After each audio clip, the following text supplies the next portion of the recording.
السلام علیکم ورحمۃ اللہ وبرکاتہ۔ خدا کی رحمتیں، کبھی آپ نے غور کیا خدا کتنا مہربان ہے؟ اس نے ہمیں کیسی کیسی مہربانیوں سے نوازا ہے۔ پوری کائنات کا ذرہ ذرہ اس کی رحمتیں اور نوازشوں کے بوجھ سے دبا ہوا ہے۔ اس نے ہمارے جسم کی بناوٹ ایسی بنائی جسے ہم دیکھنے، سننے، بولنے، چلنے پھرنے، غرض ہر قسم کا کام لے سکتے ہیں۔ اس نے ہمیں عقل اور ذہانت عطا کی جسے ہم سوچ سکتے ہیں، اچھائی اور برائی کا فرق کر سکتے ہیں۔ ہمارا رب نے ہوا پیدا کی جس میں ہم سانس لے کر زندہ رہتے ہیں۔ یہی ہوا ہمارے لیے بادلوں کو اڑا کر لاتی ہے جس سے آسمان سے ایک خاص اندازے کے مطابق بارشیں ہوتی ہے۔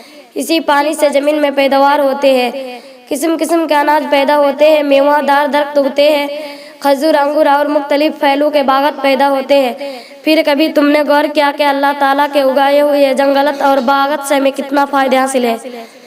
درخت سے ہمیں پھل حاصل ہے، پھول ہمیں خوشی دیتے ہیں، جنگلات کی جڑی بوٹیاں دوا کام میں آتی ہے، یہی درخت ہمیں دھوپ سے بچنے کے لیے سائے بھی دیتے ہیں، انہی درخت کی لکڑی سے مکانات بناتے ہیں اور آگ جلاتے ہیں۔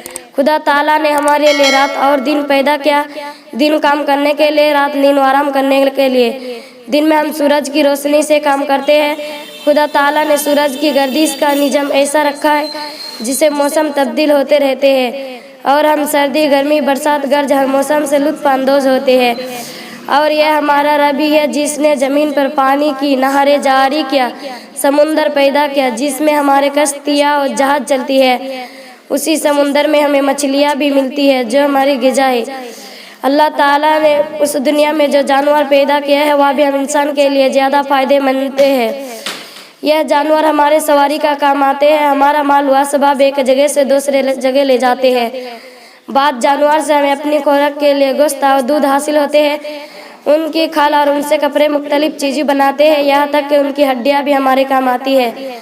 غرض یہ ہے کہ ہم اپنے آس پاس کا جتنا جائزہ لیں گے اتنا ہی خدا کی بزرگی کی، اس کی رحمتیں اور اس کی مہربانیوں کا ہمیں اندازہ ہوتا جائے گا۔ اب آپ سمجھ گئے ہوگے کہ خدا ہم پر بے امتحان مہربان ہے، اس نے ہمیں بے شمار نعمتوں سے نوازا ہے۔ ہمارا بھی فرض ہے کہ ہم اس کی شکر گزار بنیں، دل و جان سے اس کی عبادت کریں۔ اللہ ہم سب کو اس کی توفیق عطا فرمائے، آمین۔ السلام علیکم۔